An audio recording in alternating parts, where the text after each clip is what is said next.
चली, निरहुआ साड़ी ओकरे आचरे में घूघूर घूघूर लगा रहा है। फिर तेरे नाम वाली चली, ये समय अखी और नई की चली बा। एकरे पहले माता बहन लोग सूती खटाऊ धोती पहिरे टिकाऊ कपड़ा रहे, ये समय अखे नई नई और चली बा। एक से दुल्हा कोनो रंगीन मिजाज के भाई अपने दुल्ही के कहा चलतू तो बाजार घुमाई ली आई। चल वही बजरिया तो के फुलकी खिया फुलकी जिया। अब वो नए फैशन में बावरी बा इतना देरी से तैयार हो तो तैयार ही न हो पाए तो दुल्हवा कहता दुल्हिया से का कही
स्टोर में जाइए तो मालूम हो जाए। जनरल स्टोर वाली है।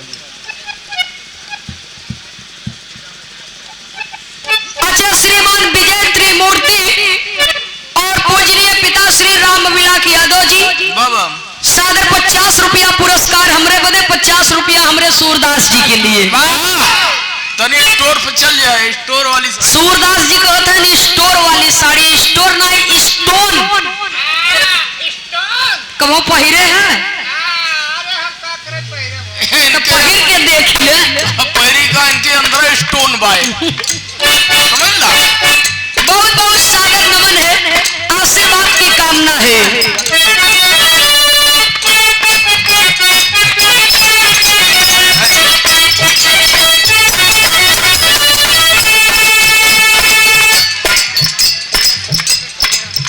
श्रीमान जय सिंह यादव जी एडवोकेट साहब टटियारा की पावन धरती से सादर 100 रुपया दे करके सम्मान किए।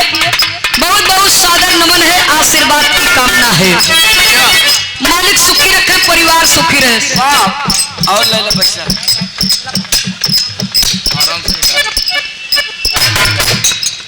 श्रीमान हरिराम यादव जी तिवारीपुर की पावन धरती से सादर 21 रुपया दे करके सम्मान किए। बहुत बहुत सादर नमन, आशीर्वाद की कामना है।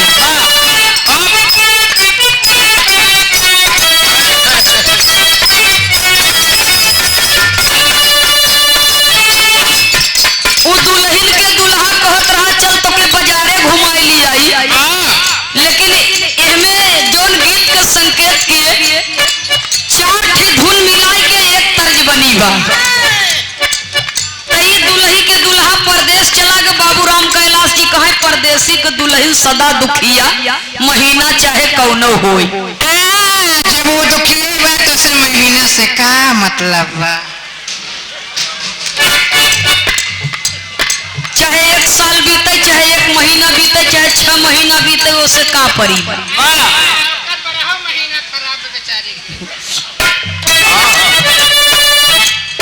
और ट्रेन से बैठ के ओकर बम्बई लौट के आई, नहीं तो दुल्हिया जब जब ट्रेन के देखे तो ओकर जियरे झर जाए। तो काम पंचर करके छोड़ा। ट्रेनिया के गरिया होता दुल्हिया का कहता।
ग्राम सभा के प्रथम नागरिक हैं, प्रथम मुखिया है पूज्य तिवारी जी, पूज्य गुरु जी की ओर से, प्रधान जी की ओर से सादर 200 रुपया आशीर्वाद हमारे बदे, 50 रुपया हमारे सूरदास जी के लिए। बहुत बहुत आपके श्री चरणों में सादर प्रणाम स्वीकार हो। जी जी। ए भैया केहू को साइकिल, केहू के साइकिल से बदल गई बा, भूल के अपने सामान ले जा, केहू दूसरे के मत ले जा। थोड़ा ध्यान दिए भैया।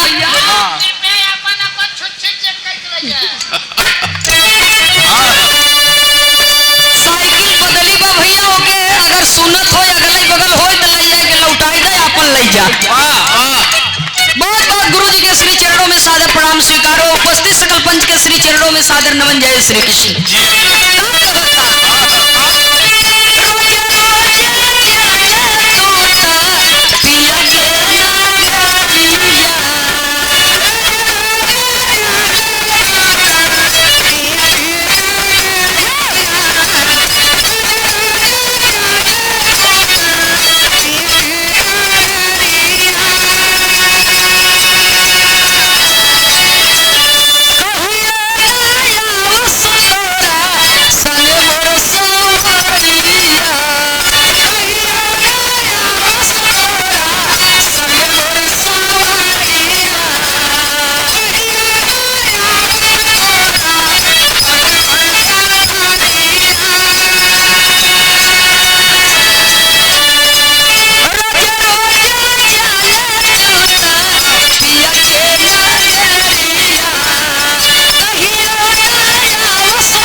सादर 100 रुपया दे करके सम्मान किए। बहुत बहुत सादर नमन है आपको।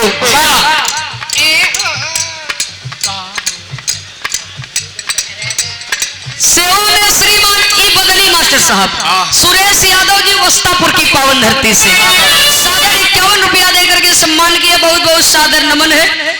और वस्तापुर के धरती भी बड़ी जुझारू धरती है, बड़ी ऐतिहासिक धरती, बड़ी ऐतिहासिक धरती है। ऐसे धरती पर ये तो बिरहा पैदा होता है, बिरहा कलाकार पैदा होते हैं। हमार लोगन के दोनों कलाकार का ये सौभाग्य बा कि प्रयाग की धरती पर हमने जन्म लिया है। इसलिए बाबूजी कि चाहे कोई भी जिला में जाए, किसी भी प्रदेश में जाए तो सबसे पहले अगर नाम आवत है तो जिला के आवत है कि भैया कलाकार कहाँ से आवत है, प्रयागराज जिला से। तब नाम आता है कलाकार का। प्रयागराज जिला से सुमित्रा नंदनी और प्रयागराज जिला से त्रिभुवन नाथ यादव, या कोई भी कलाकार हो तो जनपद का नाम पहले आवत है। इसलिए हम इस धरती को बारंबार प्रणाम करते हैं। का बजावत है माता? हाँ बताओ।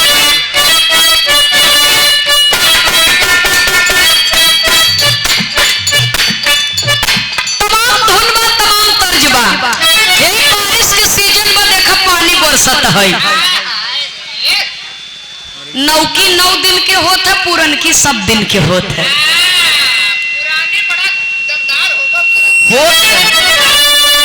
भैया तो पानी बरसत है, सावन भादव का महीना, बिजली चमकता, बादल गरजता, पानी रिमझिम बरसता। और ये हमरे पुरखन का धरोहर बा गीत बाबूजी। हमार बनाई गीत न होई, हमरे पुरखा पुरनिया लोग का धरोहर है। न कोई बाबू राम कैलाश यादव हो जाए, न कोई हैदर अली उस्ताद हो जाए, न कोई लहरी उस्ताद होई। नंदनिया रही, दादा लोग दादा लोग रहे। लेकिन हम लोगन के पुरनिया लोगन का ही धरोहर बा, तो हमार लोगन के फर्ज बना था कि अपने पुरखन का धरोहर लेके चले के चाहे बाबू राम कैलाश जी गाँव। अरे रिमझिम बिरहा सुनने वाले बाबूजी, दुल्ही परदेश बा, ओकर दुल्ही घरे बा, दुल्हा परदेश बा।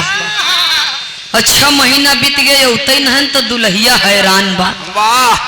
और पानी जैसे जैसे बरसे, जैसे जैसे बदरी गरजे, जैसे जैसे बिजली चमके, जैसे दोपहर चटका रहा बिजली।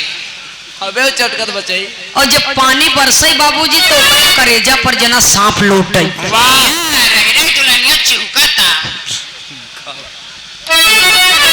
तभी गाना लिखा गया। अरे रिमझिम बरसई सा वनवा हो, रिमझिम बरसई सा वनवा हो पिया।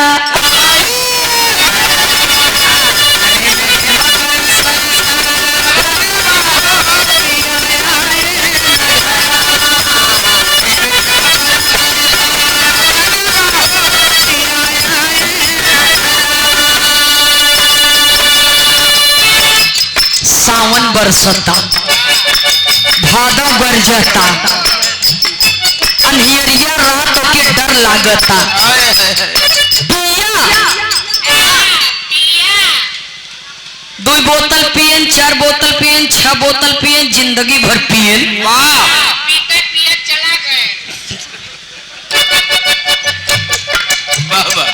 लेकिन जब असली पिया आ जाता तो सारा पिया भुलाई जात है। निर्गुण सगुण दोनों बाबूजी।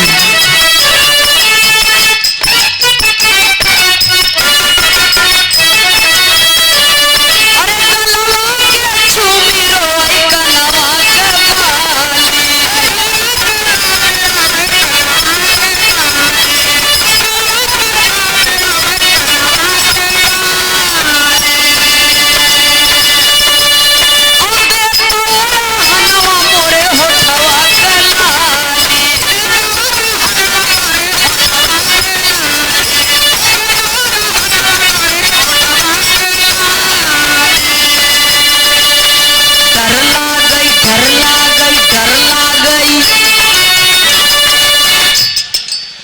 डर लागता केथा से डर लागई खन कई गलवा हो पिया।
नमन है। और पूज्य बाबूजी की ओर से सादर बहुत सा रुपया 11 रुपए का सम्मान और आशीर्वाद आया है।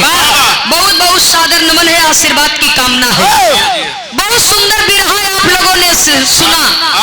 एक बिरहा प्रस्तुत है कवि की नई खोज। जब रावण सीता के हरण कई लई गए तो पराया धन और पराई नार पे जेकर ईमान डगमग भो ओकर नाश भय।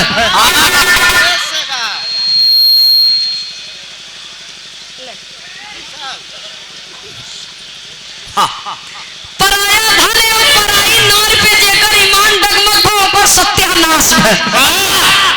सुनने वाले श्रोता सज्जनों, भले वरदानई में रावण मांगे रहा, लेकिन सीता का हरण विनाश का कारण हो गया। तो एक छोटा सा प्रसंग आपके बीच में प्रस्तुत है। आज तेरही भी है, रामायण का बिरहा भी हो जाए, और तेरही के उपलक्ष्य में बात भी हो जाए, अब प्राचीन काल से लेके आने वाले समय तक का प्रमाण बिरहा के माध्यम से हम आप लोगों के सुनाऊ। पैसा ले ले।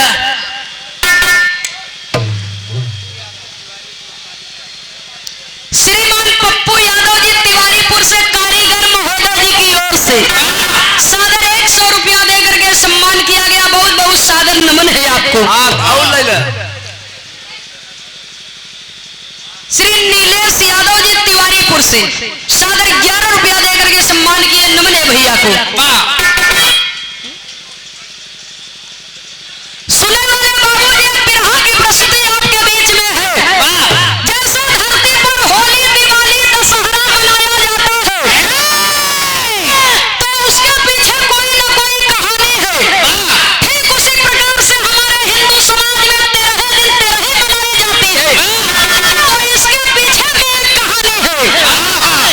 और सबसे पहले तेरही को किसने किया, आइए एक बिरहा की प्रस्तुति आपके बीच में है। तनी सब देखिए बाबू, सूरदास जी मिजाज में रहे भैया।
थोड़ा सा ए साउंड वाले भैया ये कोरस का माइक बंद बा तनी सा इधर आवाज उठा दे तो हल्का सा बजा कर हारमोनियम के तनी सा लीड पहचान के बा वह सेमूर वाला हो हां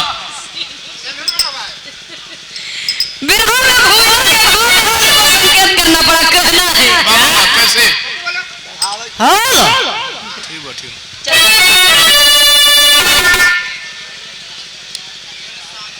श्री राम प्रताप यादव जी लालगंज से 20 रुपया पुरस्कार आया है। श्री घनश्याम यादव जी तिवारीपुर से 50 रुपए का आशीर्वाद आया है। दोनों बाबू को बहुत बहुत नमन है। जय बाबा क्या कहना है ना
भीषण महाराज बोर हो गए बेचारो, परेशान हो गए। एक दिन के बाद बस सवेरे के टाइम में जब नींद खुली तो सपने के बात जब याद आई तो उनका पूरी की पूरी शरीर कांप गई डर के मारे। मैदानों के पास पहुंचे, समस्या सपना का निवारण कैसे हुई, जो हम सोते हुए स्वप्न देखते हैं इस समस्या का समाधान कैसे होगा। विरहा में एक लाइन गजल का भाव है मास्टर साहब, कहना है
समस्या का समाधान बता रहे हैं।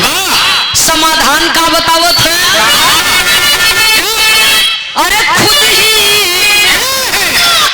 ही मत में भूले हो, अरे खुद ही मत में भूले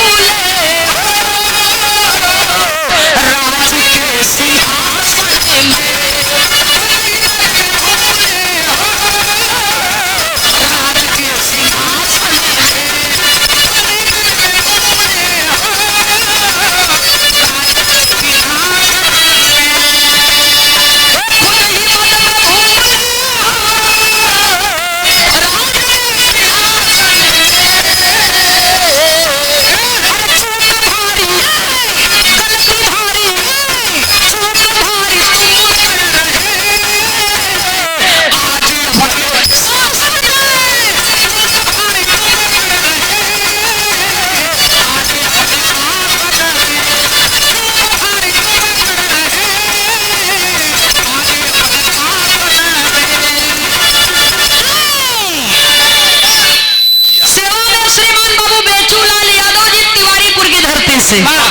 सादर 100 रुपया देकर के सम्मान किए। बहुत बहुत सादर नमन है। जय श्री कृष्ण।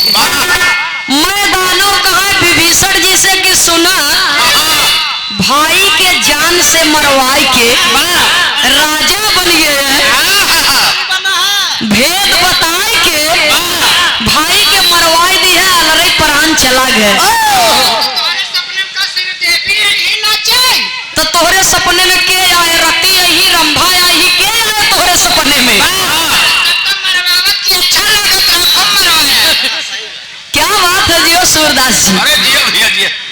रावण दस कंधर का जान मरवाई है, तो रावण दस कंधर का अकाल मृत्यु हुई है। देख अब मैदानों यहाँ भरमाई दी है। रावण दस कंधर के अकाल मृत्यु भइबा, उनका आत्मा भटकत बा। कहो जेके भगवान मारे ओके तो वैकुंठ मिल जाए चाहे, अहू के आत्मा भटकत है। हाँ डुप्लीकेट बाण लगल हुई। सुने वाले बाबूजी, तो कहा इस समस्या का समाधान कैसे मिले? मैदानों जी रहे हैं। बिरहा का शुरुआत यहाँ से बा कहना है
श्री शिव कुमार यादव जी कोटेदार साहब तिवारीपुर की पावन धरती से ये सादर 100 रुपया दे करके सम्मान किए। बहुत बहुत सादर नमन आशीर्वाद की कामना है।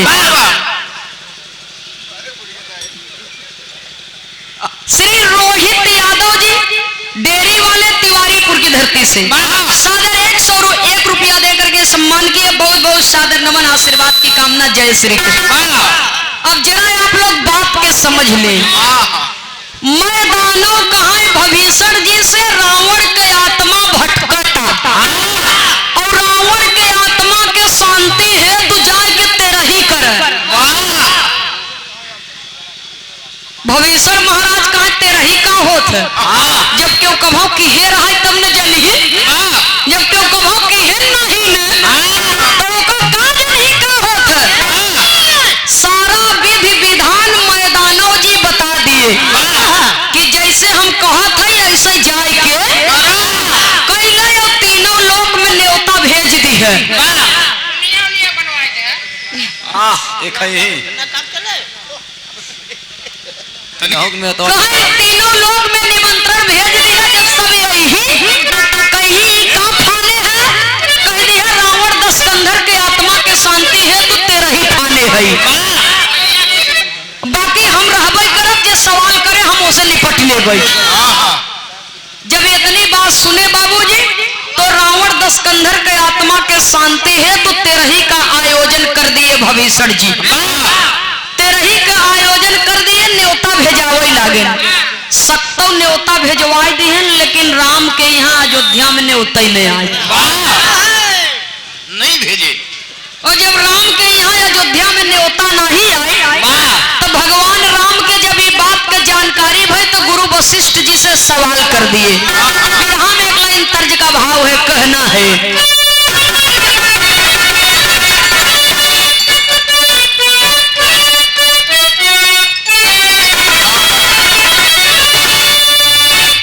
छलिया का भेष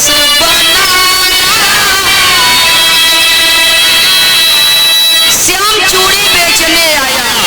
लेकिन बिरहा में भाव है नहीं अवध में पाती गुरु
आपकी ओर से भोजन एवं मिठाई के बड़े ही ऑलराउंडर स्पेशलिस्ट कारीगर हैं। आपकी ओर से शादी विवाह बर्थडे तेरही बरही में जन्म से लेकर मरण तक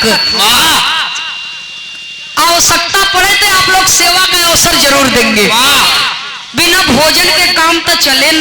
बिना नमक के भोजन बनाओ। शुरू से लेके आखिरी तक सादर 50 रुपया दे करके सम्मान किए। बहुत बहुत सादर नमन है। मोछा गुरु की ओर से पुरस्कार आया है।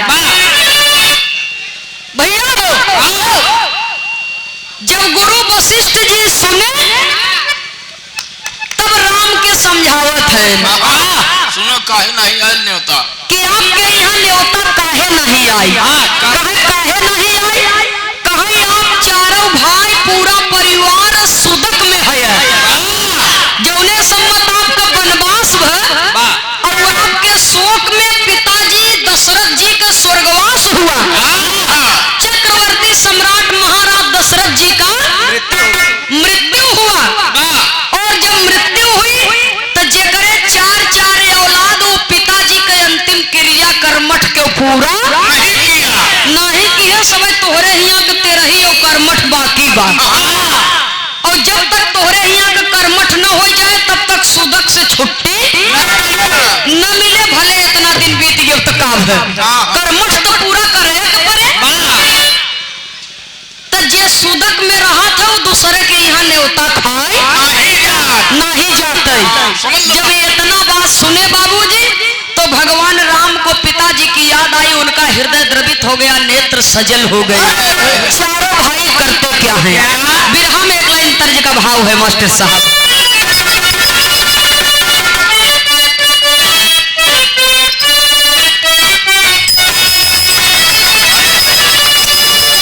अरे झिलमिल सितारों का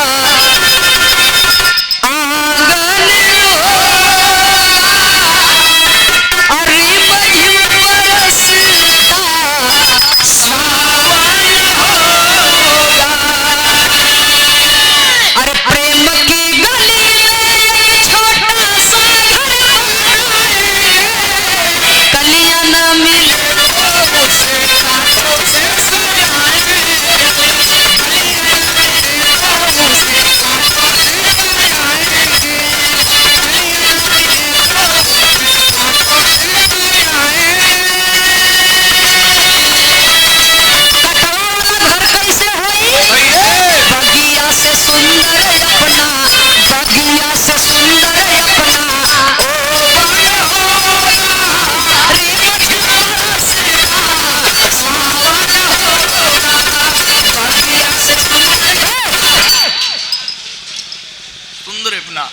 लेकिन बिरहा के अंदर कवि को संकेत करना पड़ा, कहना है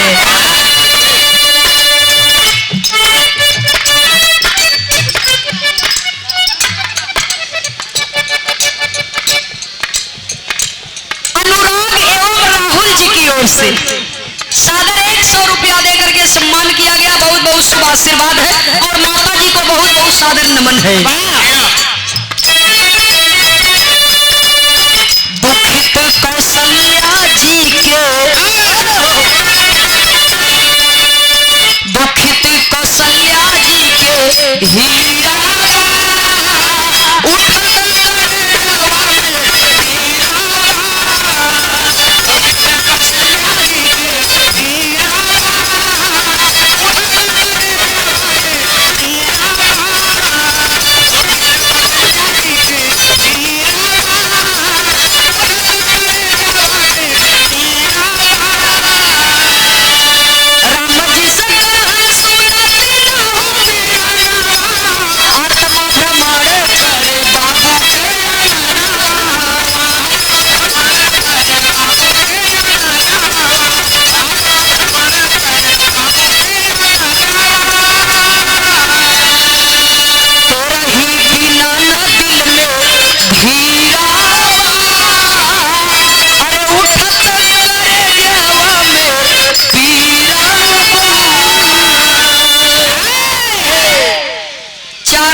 से आशीर्वाद लेकर के गुरुओं से आदेश लेकर के अपने पिता चक्रवर्ती सम्राट महाराज दशरथ जी के आत्मा के शांति हेतु अवधपुर में भी तेरही का आयोजन कर दिए।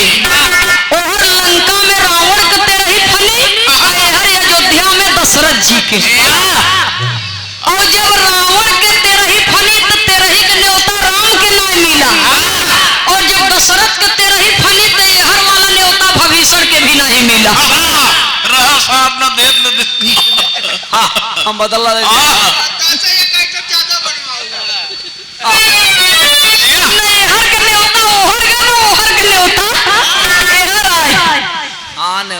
सुने वाले बाबूजी अब नारद जी के बोलाए के हनुमान जी के बोलाए के प्रभु राम एक दायित्व सौंपत है। एक जिम्मेदारी देते हैं। हनुमान जी से कहा सुनो हनुमान लंका में हमार बड़ी मदद के है। हाँ पैसा डाल तो श्रीमान दशरथ हरिजन आपकी ओर से सादर 21 रुपए का पुरस्कार आया है। बहुत बहुत सादर नमन है आपको।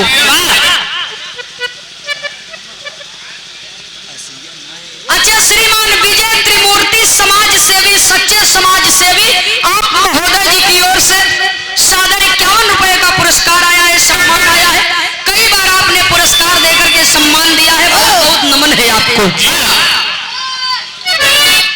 सुने वाले बाबूजी हनुमान जी के भगवान राम कहते हैं सुना हनुमान आज अयोध्या में मर्यादा खतरे में बा। एक जिम्मेदारी ले लेता। कहा बोला प्रभु आज्ञा दीजिए। कहा पिताजी का तेरही थाने है। राजा हो रंक हो जीव हो जंतु हो गंधर्व हो सब नर हो किन्नर हो गंधर्व हो साधु हो संत हो देवता हो मनुष्य हो कोई भी हो जे हमरे दरवाजे पर आवे सबकर सम्मान एक समान हो के केहू में कोनो भेदभाव न हो चाहे ई जिम्मेदारी तोहार बार भालू बानरी सेना के सचेत कई दे। अब हनुमान जी गदा लिए आज्ञा पाए ना गेट पर पहरेदार बन के खड़ा हो गए। नारद जी के बोलाए के कहे ना आप जाए के सकते न्योता बांट दे। जब तेरही फन गए तो जे जे सुनत ओकरे मन में खुशी कैसन बा। कभी को विरहा शैली में टेरी के भाव में लिखना पड़ा।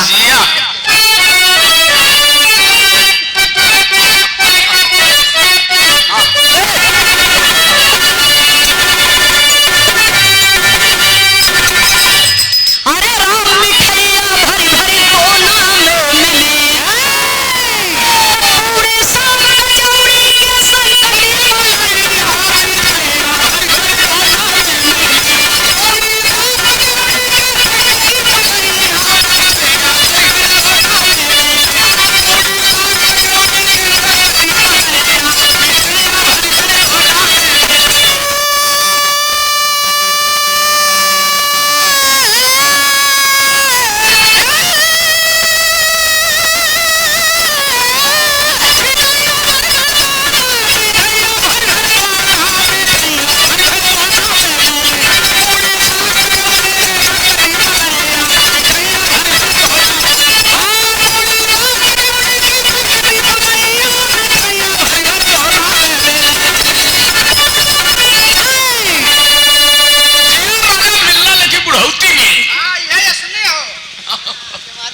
अच्छा भा जवानी में तोहरे ना भेटाने ने नहीं बुढ़ौती इतनी नगद न हो तोहार। जवानी भेटा ना तो दो चार हम बतवा फोड़ दे तो बाबा समझे रहे तू भैया खुशी अवध के वासी तेरही का आयोजन हो गया। लेकिन सहाली की बात सहाली कितनी बड़ी बात। खुशी अवध के वासी नहीं केहू केहू दासी लीला दास और दासी के पैगाम राम कहे उस बार हनुमान से दिखा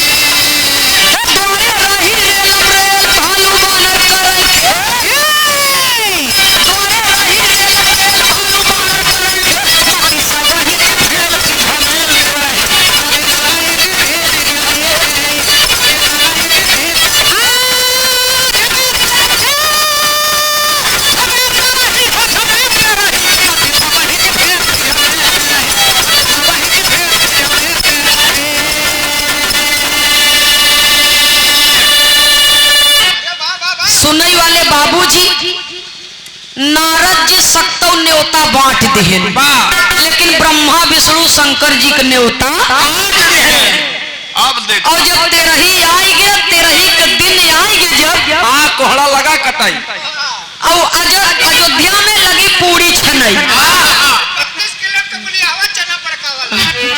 और जब अवधपुर में पूरी छनई लगी तो देसी घी के महक ब्रह्मपुरी में ब्रह्मा जी के निकुरा तक पहुंचा।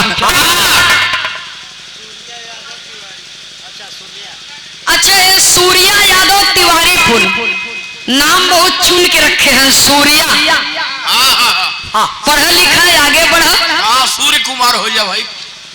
और दुनिया में चमका, अपने विद्वता का परचम फहरावा, ये है आशीर्वाद बात। सादर 50 रुपया बहुत बहुत सादर नमन है भैया। तब ब्रह्मा जी जब ध्यान मग्न भय तो कहते इतना अयोध्या में तेरही फनेगा और पूरी बड़ी गजब महकता, लेकिन पूरी खवाए कैसे?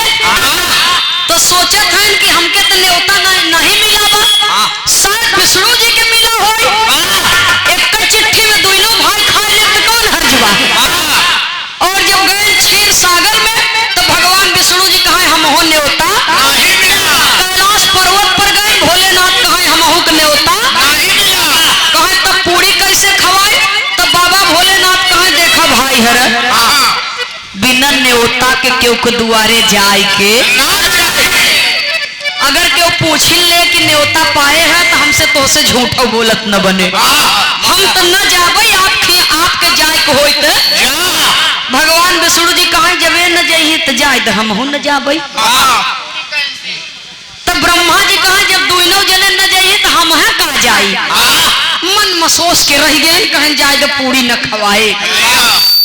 मन महसूस के रह गए, दोनों जने रह आए गए, अपने अपने स्थान के लिए बाबूजी प्रस्थान कर दिए।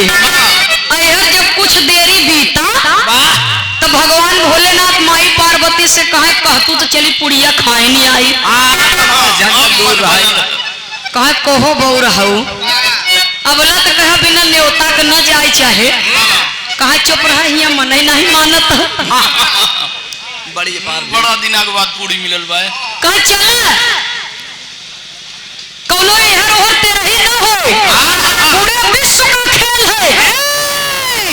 और दूधू कचौड़ी खाए के दोनों प्राणी चला होबे का फर्क पड़त है? सुने वाले बाबूजी जब इतना बात सुनत है, माई पार्वती कहे जैसन आज्ञा हो वैसे करी, हम का करे के बा। तो दोनों जने चल दिए, लेकिन कौने रूप में? देखो यहाँ पर इलाहाबाद प्रयागराज का खाटी तर्ज बात है बढ़िया से बता के भैया हो। देखो हम पहले ही कहा था कि दादा लोग रहे नंदनिया रही, उतना बढ़िया तो नहीं बनी, लेकिन हम अब ही हम सीखत है। और जब तक इंसान जियत है तब तक सीखत है, प्रयास करे के चाहे, मेहनत करे चाहे। त्रिभुवन भैया जी आज गोरखपुर में कार्यक्रम रहा दीवाना जी से, उनकर एक गाना बा ये बुढ़ऊ दादा बनावा तनी, तो कहे न दीवाना कि आज तक हम केहू के नकल नहीं किया, केहू के नकल नहीं किया, हम अपन अलग पहचान बनावा, लेकिन हमें गर्व बा कि हम बिरहा जगत में एक महिला कलाकार के नकल किया। बनारस में जब बिरहा रहा तो तब उतनी समझ सीखत रहे वो बिरहा, आज के लगभग 19 बरिस के पहले उनसे हमार बिरहा रहा बनारस में, वही 29 दिनों वाले में आपो को रहा जो बिना माइक का होत रहा बिरहा, बिना माइक का बिरहा होत रहा, उधर इमरजेंसी लग गई रही बनारस में। तो कहे वही पहले धुन हम तोहरे मुहे के सुने रहे, झकोरा मारे झुलनी और राम कैलाश दादा वाला धुन पिया परदेसिया लौट के नहीं। तो कईयों साल के बाद हमारे दिमाग में आई तो वही धुन पे ही हम गाना बनावा, और महिला जगत में आपके सुन के गाना हमें के बनावा और हमके सफलता मिली। तो हम कहे चला भैया कम से कम केहू के सुन के केहू के सफलता मिल जाए, ये बड़ी अच्छी बात बा। ये हमारे पुरखन का धरोहर बा, ये बात का गर्व तो हमके रहबे करे, इसलिए कहना है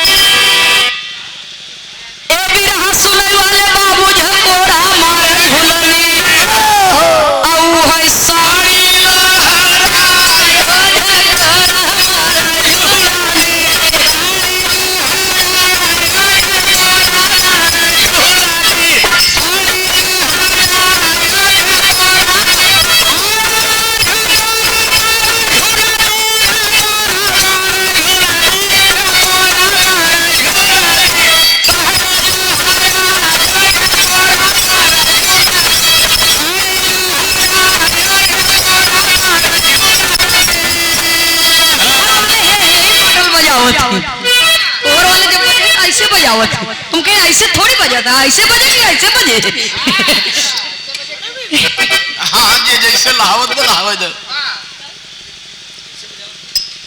अच्छा सेवा में श्रीमान विजय त्रिमूर्ति जी समाज के सच्चे समाज सेवी हैं आपके कर कमलों द्वारा सादर 50 रुपया देकर के सम्मान किया गया कई बार आपने पुरस्कार देकर के हमारा हौसला अफजाई किया है बहुत बहुत सादर नमन है आशीर्वाद की कामना जय श्री कृष्णा कहाँ कहे भैया हो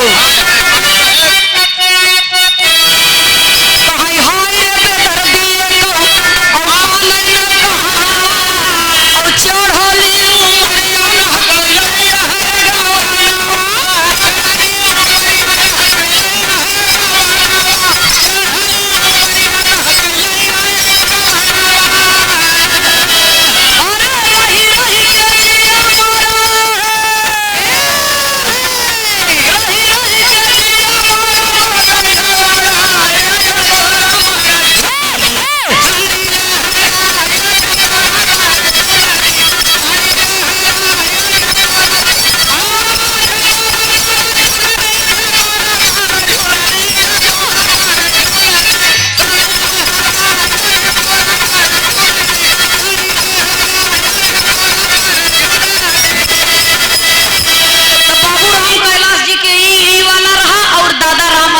ऐसे बजाओ रहे पैसा ले लब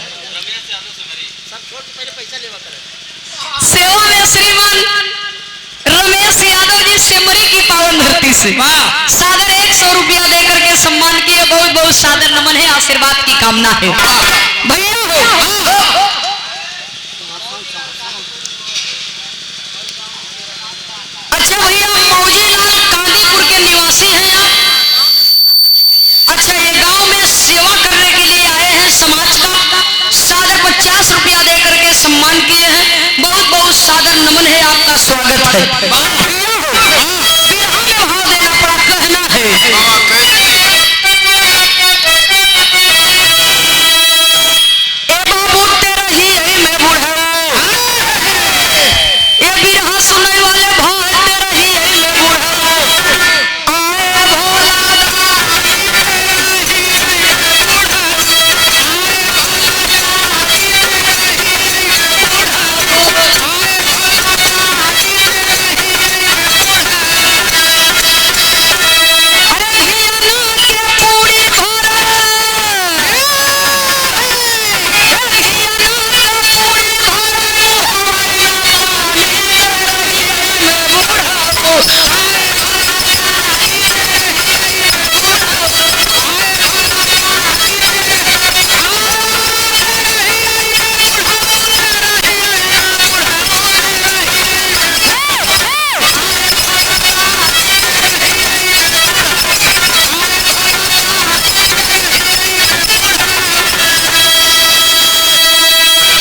नंदी बैल के संगे लई के माता पार्वती के लिए आई के बुढ़िया बुढ़वा को रूप धारण कई के अवधपुर में आई गए एकदम खड़ी दोपहरिया मनमनात बाबा और खड़ी दोपहरिया मनमनात में हवा झुरझुर झुरझुर धीरे धीरे चलता एक पेड़ के नीचे नंदी बैल के छोड़ के अपने दोनों प्राणी एक कहती बैठ गए तो हुआ क्या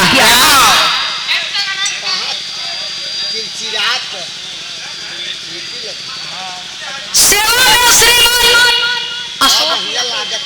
पूज्य बाबू श्री अशोक यादव जी त्रिवेणीपुरम झूसी प्रयाग की पावन सरजमी से 151 रुपया देकर के सम्मान के बहुत बहुत सादर नमन है आपको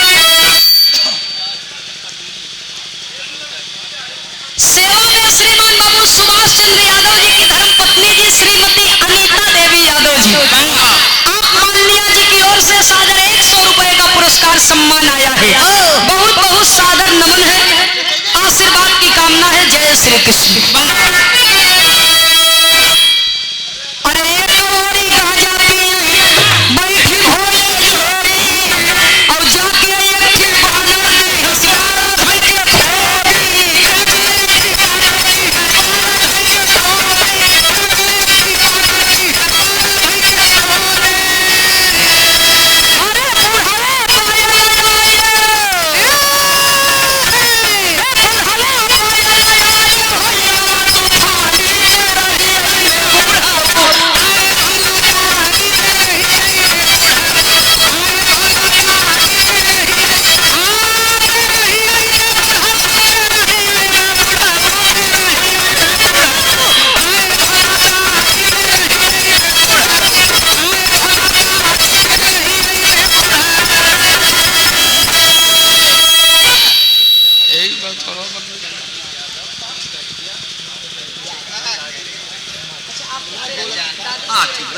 चलो ठीक है। सेवा में श्रीमान बड़े भैया जी श्री चंद्रजीत यादव जी उर्फ करिया आपके दादी जी की 13वीं है। आपकी ओर से सादर 151 रुपया देकर के सम्मान किया गया। बहुत बहुत सादर नमन है। मालिक सुखी रखे, परिवार सुखी रहे और दादी जी के आशीर्वाद सब जने पर बना रहे और ऐसे ही आप सब अपने काम में हमेशा कामयाब होते रहे। सफलता आप सबके कदम चूमे। बहुत बहुत सादर नमन है, आशीर्वाद की कामना है। सुनने वाले बाबूजी, बिरहा के अंदर कवि को संकेत करना पड़ा। बाबा भोलेनाथ माता पार्वती से कहा सुना देवी, सुना गौरा, सुना अब दोपहरिया बा, तब से दू चार चीलम गांजा उजा चढ़ौतू रचे आवा, कुछ बोला बतियावा जाए, समय बीत जाए।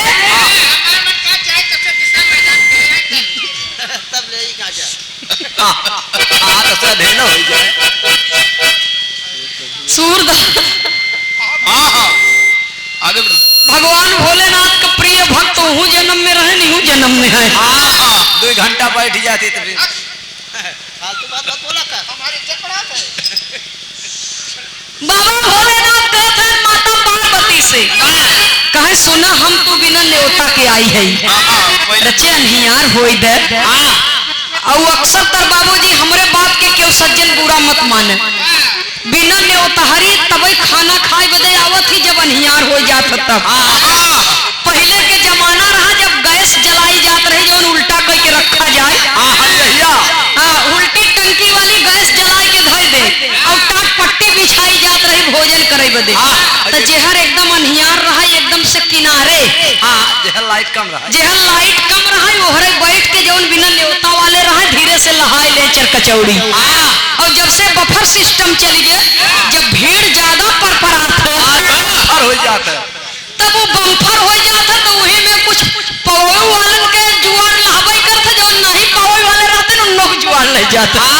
मार दू रसगुल्ला दिना तक येऊ लहायरा बिठा भैया तो वही हाल माता पार्वती भगवान भोलेनाथ के बाबा। तो जब धीरे धीरे दोनों प्राणी बतियावत है, एक बानर पहुंचा नंदी बैल के खोद दी है। कहाँ खोदे पछोरवा एक गाँव खवा में बरधवा के। और ऐसा जगह खोदेस की बरधा भड़क गए। हाँ कुछ जगह है खोद दिया। और जब बरधा भड़क गए तो जानवर जब भड़क जाती तो गोसाइयों को धराए जल्दी धराते नहीं, अगर बिगड़ जाए तो होगा कि तू कतक होगा। अब नंदी बैल भड़क गए बाबूजी और लगा वो भागे और सर सर सर सर सर सर सर सर सर सर सर भागत चला जात नारे खोरे ऊंचे खाले ककरे पाथे। घूमत घूमत बरधा जाके प्रयागराज के बेहतरीन साउंड में पहुंचा बाबूजी। इहो बोले वाला बिरहा जगत में क्यों न मिले, स्वर्गीय हैदर उस्ताद के है बात सुने वाले बाबूजी। तो देखिए नंदी बैल भागता और जब भागता यह माता पार्वती भोलेनाथ के कहत है का कहत है बिरहा में एक लाइन तर्ज का भाव है।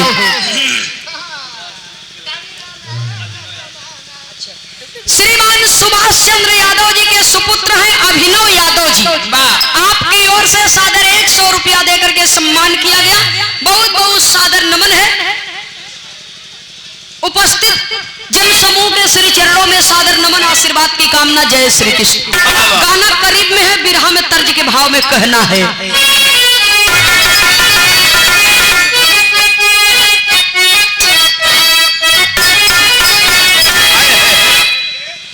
अरे झूलनी का रंग साचा हमार पिया, कतो कतो माता बहन लोग गावत थे। अरे क्यों खड़े महाराजा ने बुलाता दिन भर चाहे जहरिया हमार पिया। जिया मेरे रात की घरे चला गई है हमार पिया। प्रतापगढ़ में माता बहन लोग गावत थी। अरे सैया सैया मिला मोर हल्का भगवान कसम, सैया मिला मोर हल्का भगवान कसम, सैया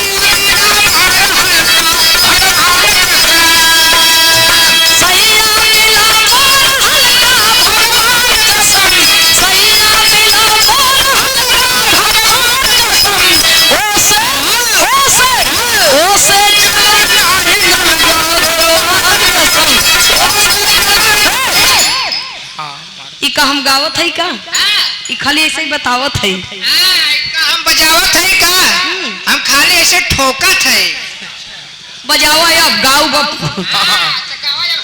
ऐसे आदत बिरहा में भाव है कहना है अरे गिर जा कहाँ छोड़ा गाजा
पकड़े बदे कि पमक के बरधा भगा जाता है अच्छा एकदम पगहा धरान तो छूट गया हाथे से दोबारा दौड़ाए तो पूछिए पकड़े बरियारे कहा ये पगहा धराए चाहे न धराए पूछ तो छोड़ब न हम कोनो भी कीमत पर पूछ पकड़ के बरियारे लटका है अब नंदी बैल का सोचा था मजन कोनो बानर आए के मोर पूछिए जाए के लटका बका वादाई तो खोदा ना याद समय वाली याद न जाए सरवा भैया बाबा नंदी बैल डेराता है कि कोनो बानर आए के मोर पूछिए जाए के लटका है अब नंदी बैल और स्पीड पकड़ लिए अब भोलेनाथ पूछ पकड़े हैं अपने शक्तियों का प्रयोग नहीं करते हैं कि हाँ कम से कम एक रोक ले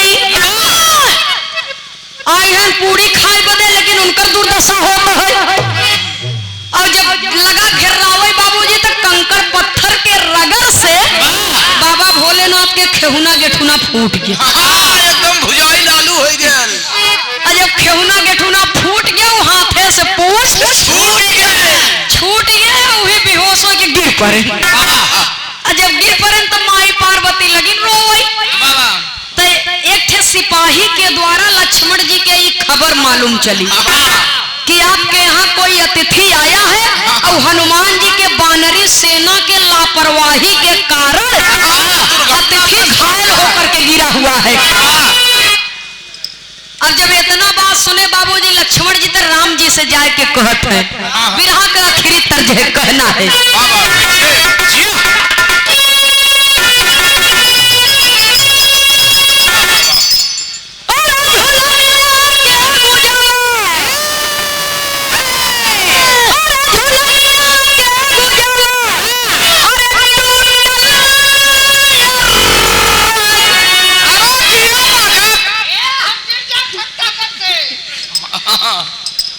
नहीं गिरा मत तनी गूंजा संभारा बस जो छोटवार झटका न संभार पाऊँ तो बड़वार कैसे संभार भैया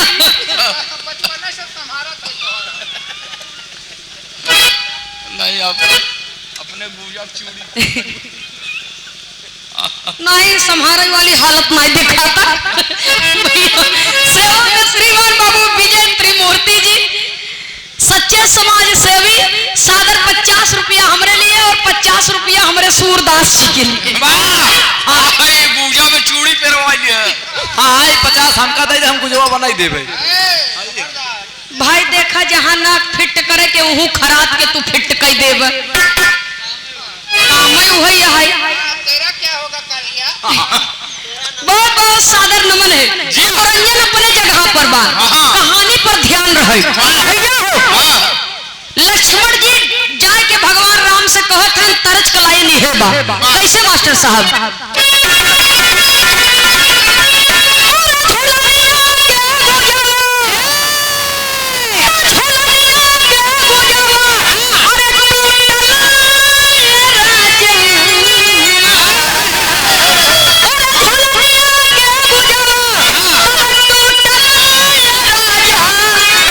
मन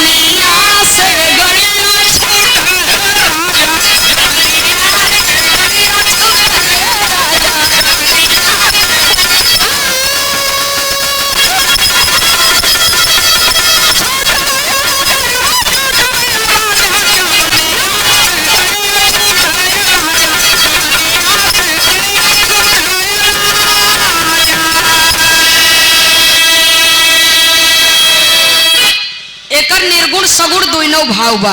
वाह जवनिया में गड़िया छूटल ये राजा जमनिया से गड़िया। छूटल ये राजा। गाजीपुर जिला में जमानिया स्टेशन है। और कोनो दुल्ही के दुल्हा परदेश जात रहा। पहले के जमाने में माता बहन लोग निकुरा के बीचों बीच जब नाच छेदावे तो मन झूलनी पहिरे पितरी के रहत रही। सोने के रहत रही तो वो ओठे तक के लटकत रहे। ओ मन गूंजा लगा रहा।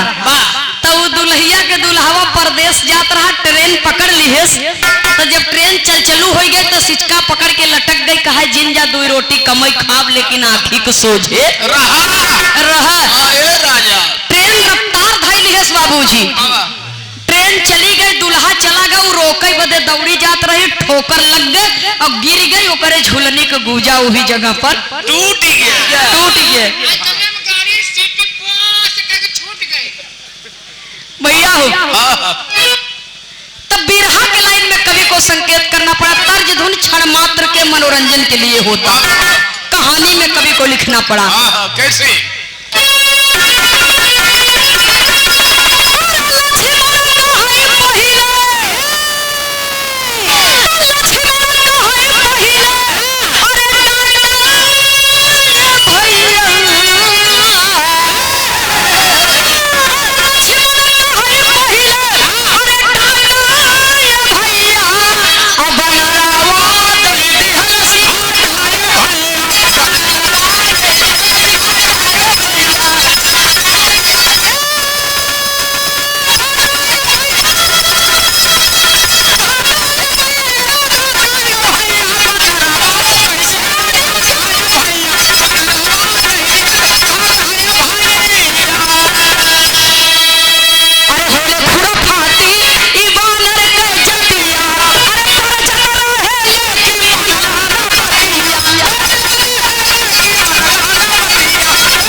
काहे मोहरमा बतोहर काहे उदास हुआ काहे उदास है तब गुस्सा में बोलत है।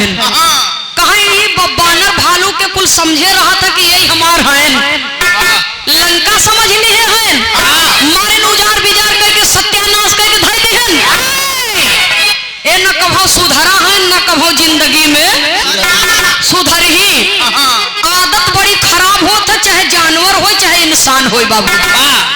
आदत जेके जवन चीज के लग गई बढ़िया बात वो बुलंदी छुआई दे और खराब बात है बाबूजी तो वो जेल काटता आज तक वापस लौट के नहीं आई। भैया हो तो ये आदत से मजबूर है। ये बदे इनके ऊपर जिम्मेदारी सौंप दी है। अतिथि के मारन खेहुना गेठुना फोड़वा के धर दिहन। अतिथि देवता होती और हम आपसे छोट है ये बदे हमें कोनो जिम्मेदारी आप देते ये हमके दुख बाई बात के। सारी बात जब जान गए बाबूजी भगवान राम तो पूरे कुटुंब और परिवार के साथ में चले कहां जहां भगवान भोलेनाथ वृद्ध रूप में बेहोश होकर के गिरे हैं।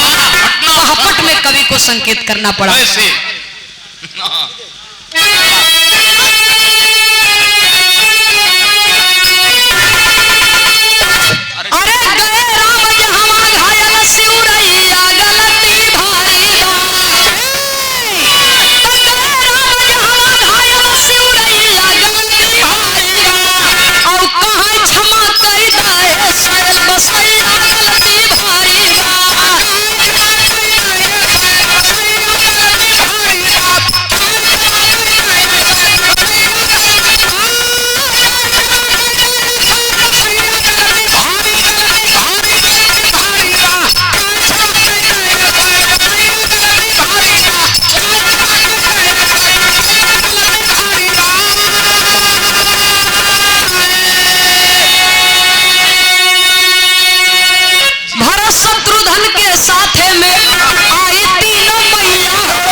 साथ में पहुंचे और वृद्ध रूपी भगवान भोलेनाथ के चरणों में नतमस्तक हो गए कि हे अतिथि, आप हमारे देवता हैं, आप हमारे देवता हैं, अतिथि के रूप में आप आए हुए हैं। हनुमान जी के वानरी सेना के कारण आपके शरीर की जो दुर्दशा हुई है, आपके मन पर जो ठेस लगा है, मैं उसे तो ठीक नहीं कर सकता, लेकिन हाथ जोड़ करके क्षमा प्रार्थी हूँ कि दोबारा ऐसा गलती आप चल के हमरे यहाँ भोजन कैल महल में। जब नारद जी ओहरी बात सुने तो बीड़ा सितार लिए नारायण नारायण नारायण। आय के बाबा भोलेनाथ के काने में फूकत हैं, कहा जौने बदे न्योतवा नाई दिए रहे कमवा पूरा करे टाइम आई के बा चला खा। वही बाबूजी भगवान भोलेनाथ माता पार्वती जब अपने असली रूप में आए तो पूरे अयोध्या वासी दर्शन पा करके कृतार्थ हो गए। तब होता क्या है, अल्लाह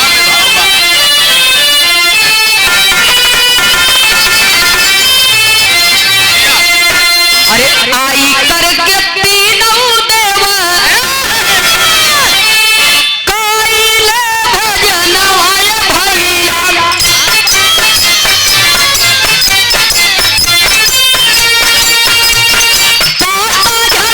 फिर से आई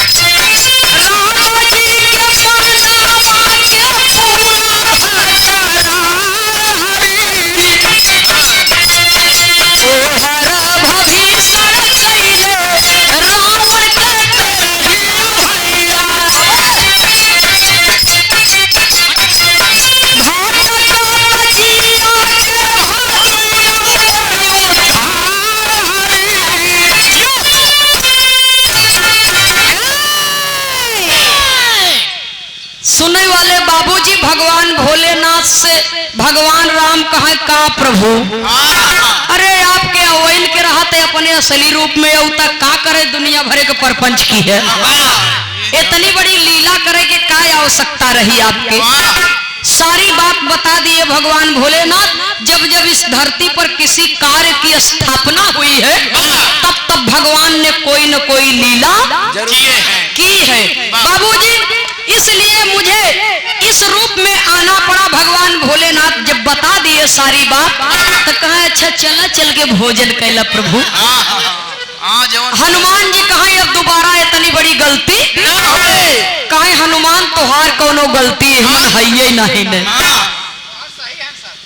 तोहार भालू बानरी सेना सब दुरुस्त है। कहा तब ये सब कैसे हो गया, कहा ये हमारे भाई हरन के गलती बा, दोनों जने के धोखा दे के हम आए। ये बदे कहन की जात कहा पूरी खाए लेकिन पूरी महंग पड़े, अगर हम न खाब तो तोहू के खाए न देवे सलकनते खावा न महंग पड़े पूरी। और नतीजा आपके सामने बा, माया रूपी बंदर आया नंदी बैल को भड़का दिया, जेकरे कारण हमारे शरीर के इतनी बड़ी दुर्दशा हुई। आओ भाई हरा दो दो कचौड़ी खाए ले, मारा हमार खेहुना गेठना फोड़ दिया एकदम से। तो वही बाबूजी 33 कोटि देवता प्रकट हुए और 56 कोटि भवानी और नर किन्नर गंधर्व तमाम बाबूजी पूरे विश्व में निमंत्रण दिया गया था। सब लोग आए और भोजन प्रसाद ग्रहण किए। हर जब तीनों देवता जाए लागे तब नारद जी कहते हैं प्रभु आय के भोजन प्रसाद ग्रहण करे हैं, इतनी बड़ी लीला की हैं तो कम से कम एक प्रमाण कुछ हो के। सेवा में श्रीमान बाबू राम सिंह यादव जी तिवारीपुर की पावन सरजमी से सादर 51 रुपया देकर के सम्मान किया। बहुत बहुत सादर नमन आशीर्वाद की कामना है। तो प्रमाण क्या मिला कहना है,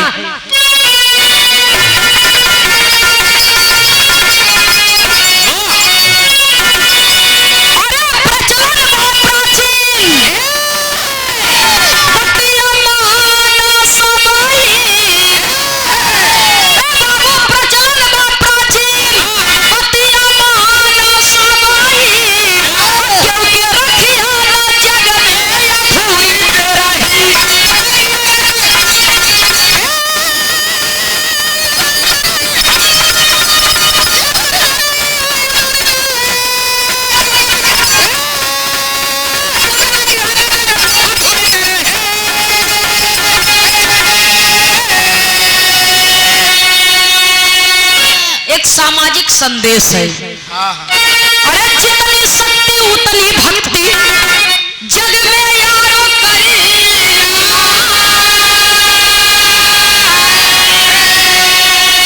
अरे नहीं किसी के बहकावे में घर को गिरवी रखना, रहना घूसखोरन से दूरी हो अधूरी तेरा।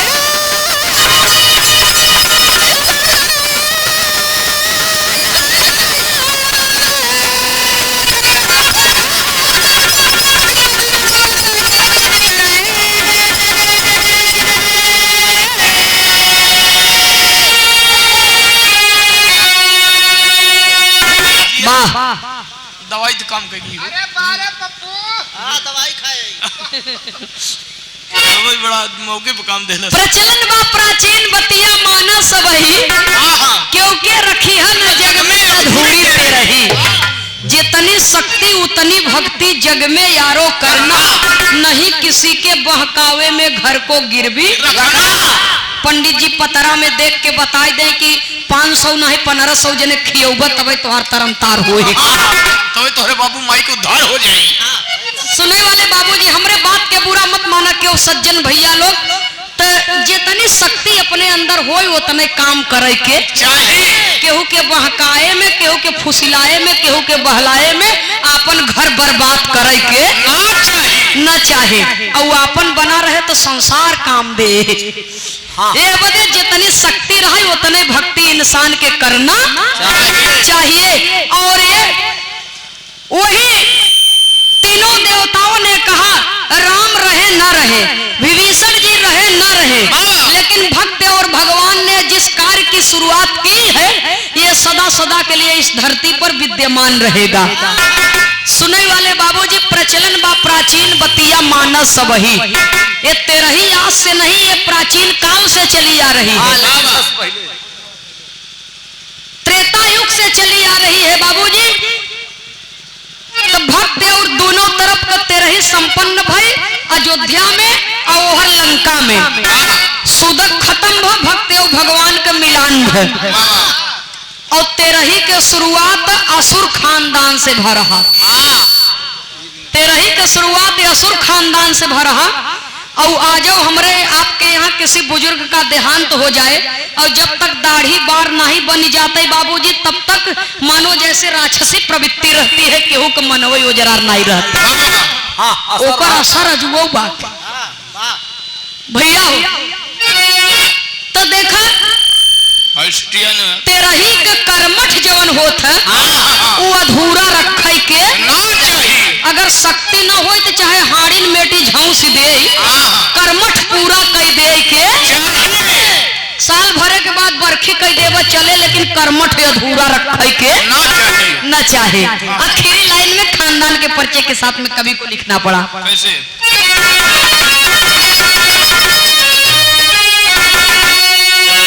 स्वामी सीता राम हित कवि लहुरी स्वर्ग सिधारे।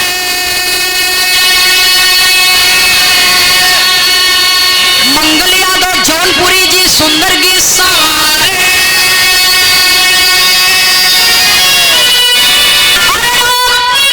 मिठाइया भरी भरी दोना में मिली, बाबू मिठाइया भरी भरी दोना में मिली।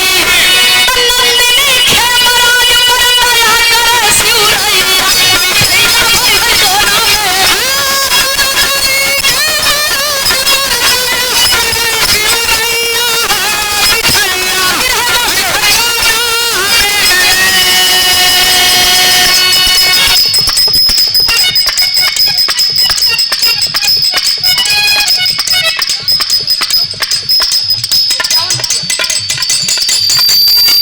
श्रीमान बाबू राम आश्रय यादव जी रुदापुर की पावन धरती से सादर 50 रुपया ए भाव पर की कर्मठ अधूरा रखे के बहुत बहुत सादर नमन आशीर्वाद की कामना। जय श्री कृष्ण। का बजाओ था मास्टर साहब।